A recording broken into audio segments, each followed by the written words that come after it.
こんにちは、ワグーズライフです。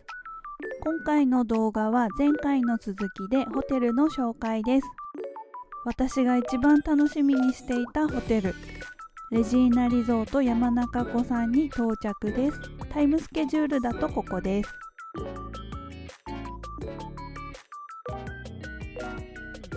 2025年7月26日にオープンしたレジーナリゾート山中湖。オープンするって知ってから絶対に行きたいと思っていたホテルなんです。やっと来ることができました。車は地下の駐車場に停めさせてもらいました。大きな荷物はスタッフの方がお部屋に運んでくれます。モニター付きのエレベーターで他のワンちゃんの利用状況がわかるので、ワンちゃんが苦手な子でも安心です。エレベーターの前でレジーナ富士にいたスタッフの方にお会いしました。嬉しかったです。チェックイン時にワンちゃんのご飯選びます。どれも美味しそうです。どれにしたでしょうか。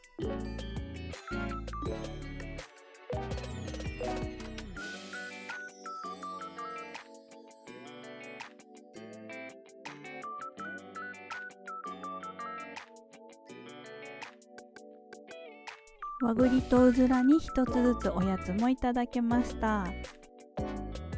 ラウンジでコーヒーや紅茶などの飲み物が自由に飲めます。ちょっと早めのチェックインだったので、この桃のお酢のジュースをいただきました。お散歩バッグかな。足拭きタオルや懐中電灯の貸し出しもありました。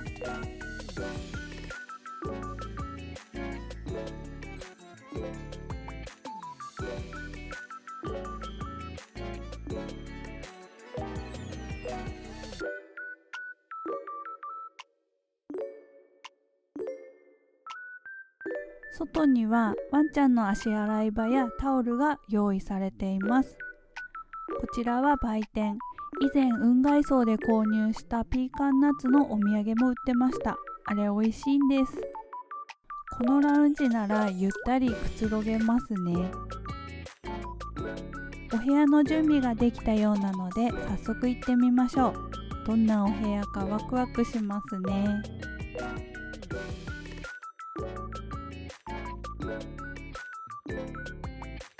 私たちが予約したお部屋は303号室のデラックスタイプのお部屋です。早速ルームツアー開始です。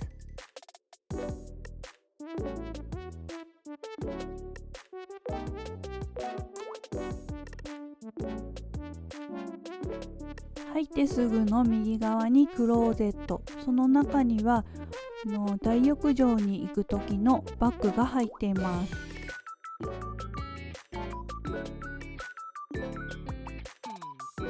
そして隣には冷蔵庫やポット、電子レンジも置いてありました。なんか冷凍庫開けれない人がいる。あ、開いた。冷蔵庫の中には無料のビールも入っています。飲めないけど。ビールもいいけどノンアルコールが入ってると嬉しいな。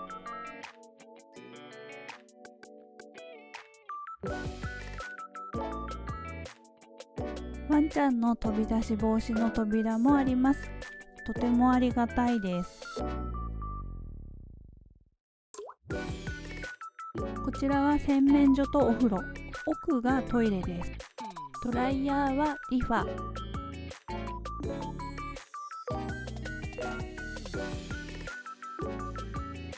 部屋着、パジャマとバスローブ。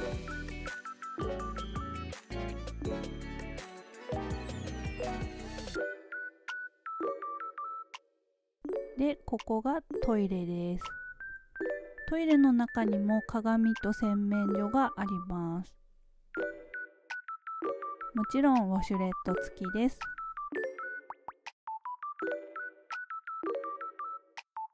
そしてこちらがお風呂。レジーナの山中湖は大浴場もあるのでそちらを利用してもいいと思います。その際タオルなんかを持っていかなくても大浴場にあるようです。シャワーヘッドもリファ、水圧チェックは別撮りです。問題なしです。お部屋に戻って、こちらがリビング、広いです。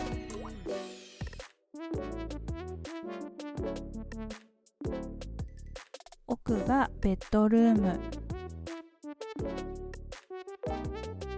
そう、私山中テラスの坂道で滑ってこけたんです。一旅行一ハプニング。皆さんも気をつけてください。動画撮れてればよかったんですけどね、撮れてなかったんですよ。ルームツアーに戻ります。ベッドは固め。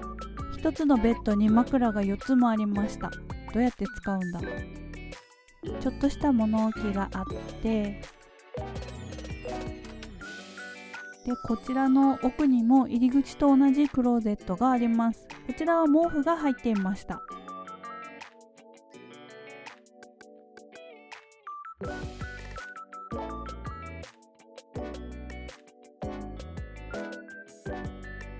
こちらダイニングテーブル、お茶受けも置いてありました。美味しかったらしいです。私一口しか食べてないんですよね。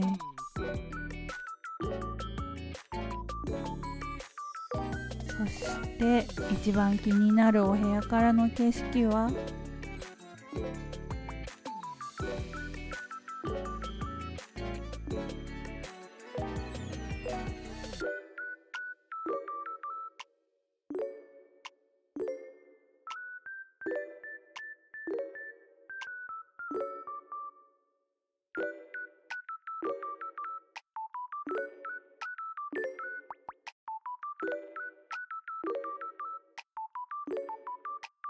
下には共用のドッグラン、後で行ってみます。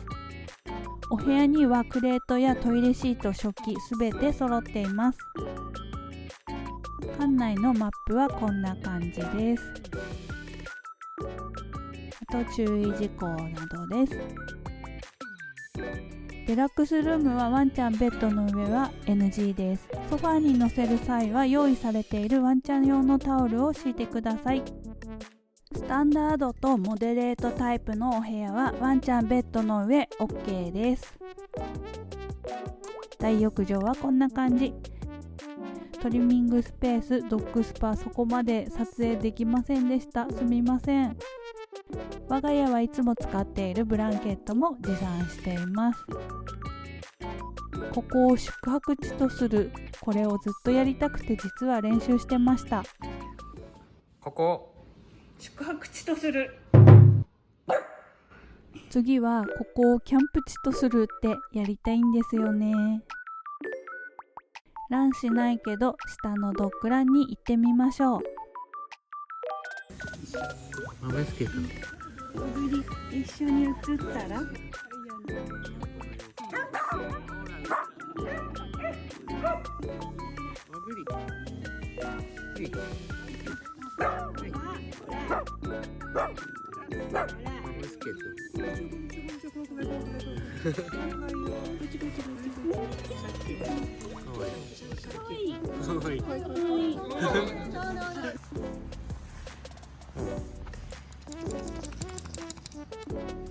ずらにしては歩く。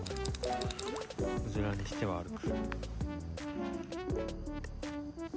りは歩かない。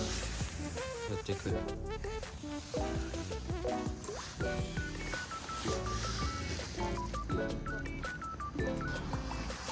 うずら、おいで。うず。お部屋に戻って夕食の時間までゆっくり過ごします。実は私たちにはもう一つ楽しみにしていたことがあります。2021年に初めてレジーナ旧軽井沢に泊まった時にすごく親切にしていただいたスタッフの方がいて、他の方の YouTube で予習をしていたらここにはいるはずのないその方らしきシルエットを発見。本当にいるのか確かめに来ました。予想的中です。またお会いできてすごく嬉しかったです。和栗もうずらも私もお食事が楽しみ。持ってきたカートでも来れますが、せっかくなのでタボをレンタルしました。和栗とうずら1台ずつ借りました。足跡の刺繍も可愛いですね。山中湖のお料理はイタリアンのコース。お料理に合わせたアルコール、この通りに飲んでみたいな。飲めないけど。私たちはノンアルコールのワインジュースで乾杯です。ノンアルといってもジュースっぽくなくて、アルコールの雰囲気を楽しめるものでした。赤の方がワインの渋みを表現するために緑茶をブレンドしています。白の方がワインの酸味を表現するために早摘みのブドウを使用しています。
どこかでもこんなことあったな。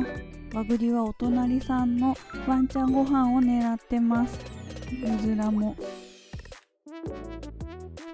奥がラウンジで左側が大浴場、右側が冬季休業のドッグプール。夕食はどれもすごく美味しかったです。馬刺し食べれるかな。お風呂に入ったり YouTube 見たり星空見たり。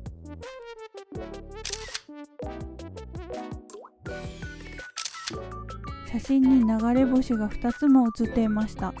後で調べてみたら双子座流星群の日でした。肉眼でも何個も見れました。馬刺しもマグロも美味しかったです。早起きして朝焼けの富士山を見たいので寝ます。今回の動画はここまで。旅動画の概要欄には簡単ナビを載せています。旅行前に動画でネタバレしたくない方は文字だけの簡単ナビを見ながら旅をして後から動画で振り返るのもいいですね。よかったら旅の参考に使ってみてください。次回の動画は朝の様子や2日目の観光をお届けします。朝焼けの富士山ご期待ください。そして観光地ですごいことにお楽しみに。最後までご視聴ありがとうございました。